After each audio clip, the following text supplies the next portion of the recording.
नमस्कार, मैं संदीप सर। आजकल एक युद्ध बहुत चर्चा में है और युद्ध का नाम है बैटल ऑफ गैलीपोली। गैलीपोली का युद्ध। यह चर्चा में इस प्रकार से आया कि अभी आपको पता होगा कि ऑस्ट्रेलिया और भारत के बीच 2+2 की वार्ता हो रही है और इसी वार्ता में जो वहां के रक्षा मंत्री हैं और उप प्रधानमंत्री भी हैं, उन्होंने इस युद्ध का जिक्र किया गैलीपोली का और कहा कि भारत और ऑस्ट्रेलिया के बीच संबंध बहुत पुराने हैं और हम दोनों ने मिलकर एक महान गैलीपोली का युद्ध किया। यह युद्ध के बाद गैलीपोली के युद्ध पर जाने से पहले जरा इसको देख लें कि गैलीपोली बेसिकली आज के तारीख में ये गैलीपोली पेनिनसुला है और यह टर्की का पार्ट, ठीक है।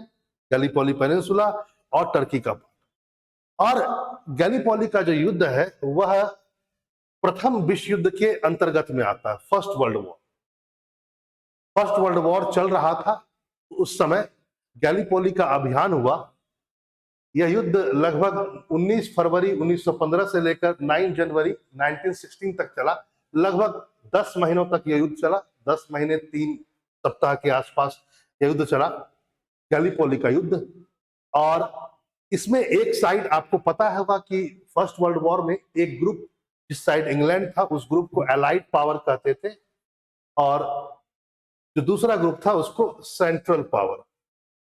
और एलाइड पावर यानी मित्र राष्ट्र, क्योंकि यूनाइटेड किंगडम इस ग्रुप में एलाइड पावर में सबसे मेन पावर था, उसी ने इस बैटल को लीड किया था। और इसमें ऑस्ट्रेलिया भी था, न्यूजीलैंड भी था और भारत भी था।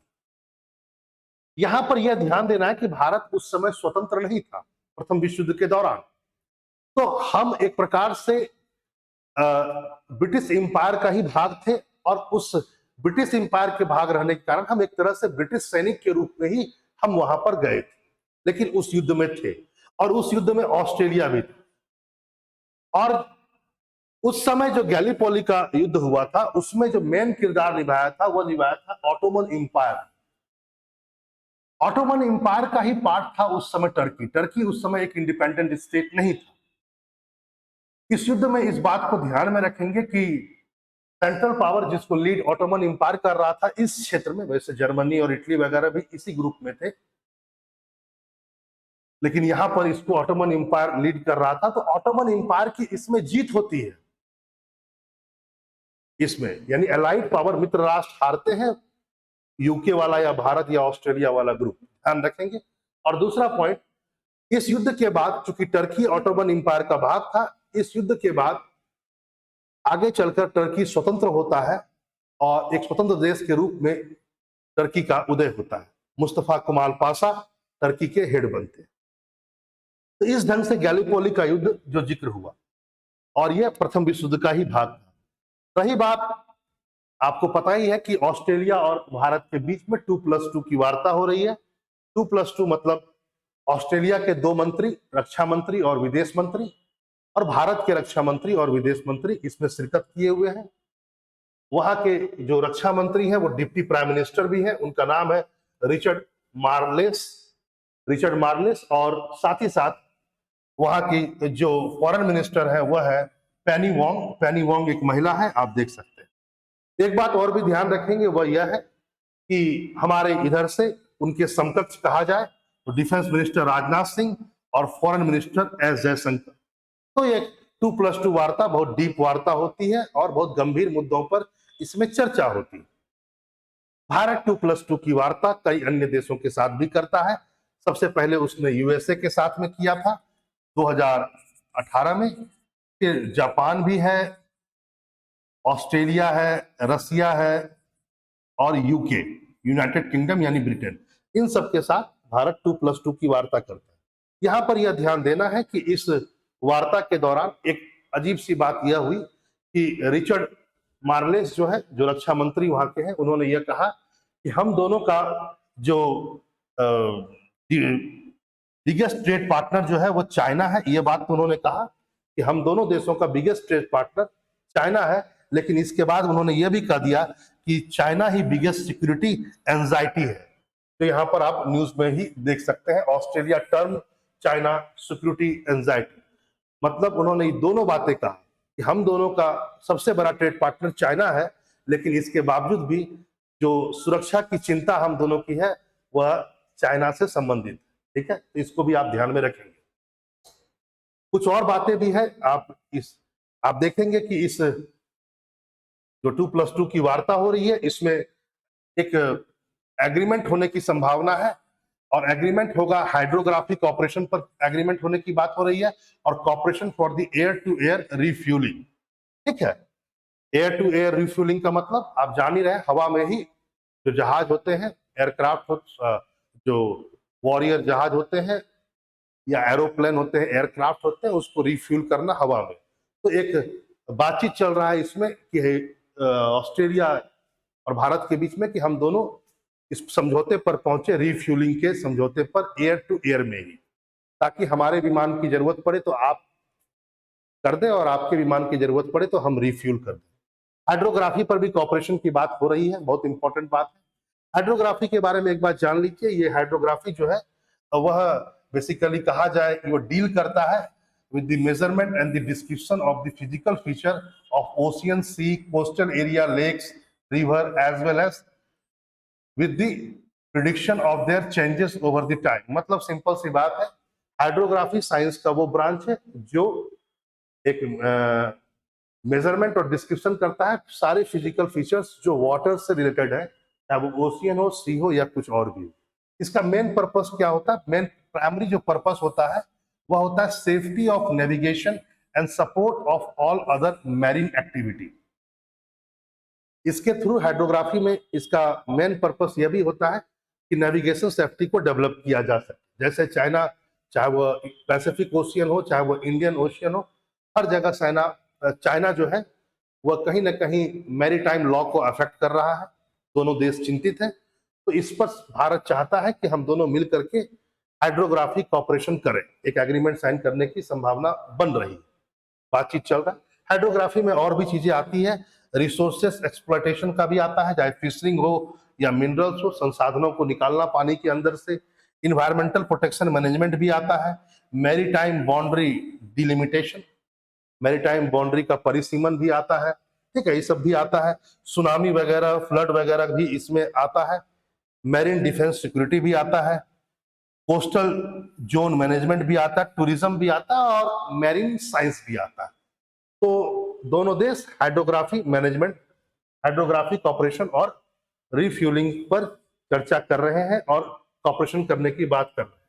यहाँ पर यह बात ध्यान देना है कि जहां पर ऑस्ट्रेलिया ने चाइना को एक तरह से सिक्योरिटी एंजाइटी बताया दोनों देशों के लिए, वहीं भारत का प्रयास रहा कि भारत जो है वह ऑस्ट्रेलिया और अपने बीच एक डीप डिफेंस कॉपरेशन चाहता है। और इसी पर्सपेक्टिव में राजनाथ सिंह ने कहा कि हम चाहते हैं कि ship building, ship repair, maintenance and other aircraft maintenance, repair and overhaul could be together potential areas of collaboration.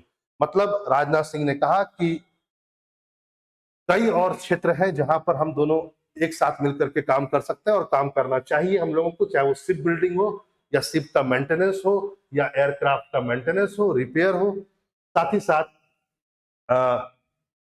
Aircraft का मेंटेनेंस एंड रिपेयर की बात भी की गई, मतलब शिप की भी और एयरक्राफ्ट की भी।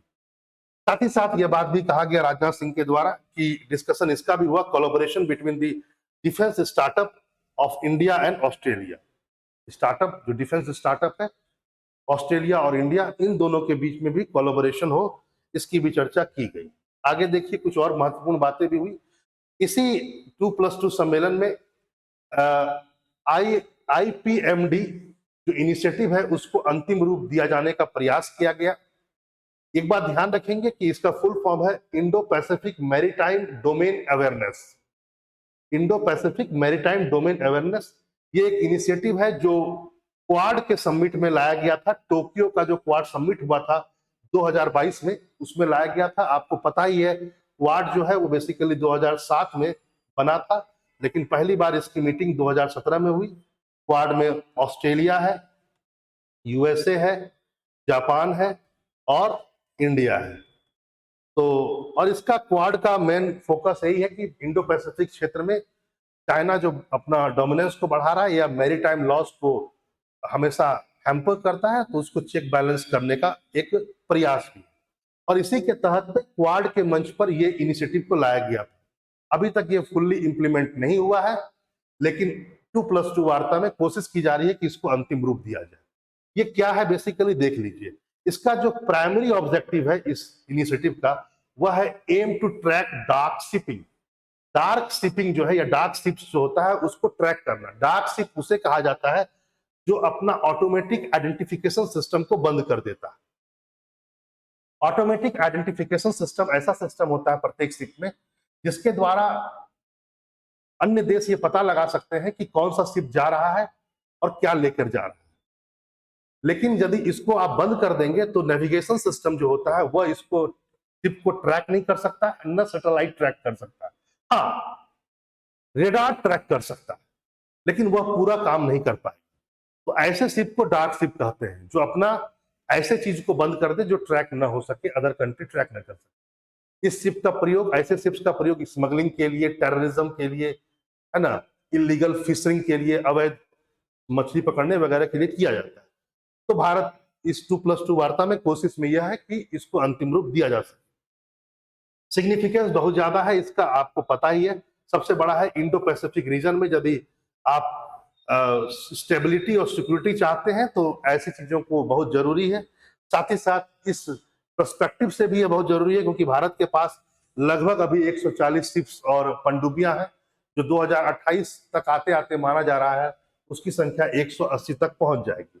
ऑस्ट्रेलिया और भारत के साथ ये जो अब रणनीतिक साझेदारी है वो बढ़ते जा रही है। इसकी शुरुआत बहुत पहले से हो चुकी है। वर्ष था 2020 में। 2020 में ऑस्ट्रेलिया और भारत के बीच में MLSA का एग्रीमेंट हो चुका है। यह एक पहला प्रयास था दोनों के बीच रणनीतिक यानी स्ट्रेटेजिक साझेदारी का। इसका फुल फॉर्म हुआ म्यूचुअल लॉजिस्टिक सपोर्ट एग्रीमेंट।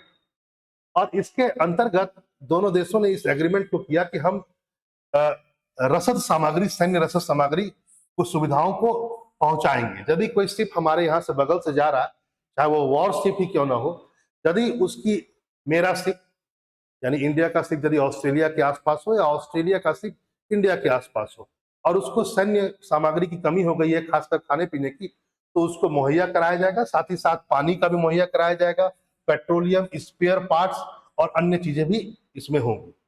साथ ही साथ जो म्यूचुअल लॉजिस्टिक सपोर्ट एग्रीमेंट है उसमें मानवीय सहायता की भी बात की गई है और शांति स्थापना के लिए भी अभियानों की बात की गई है।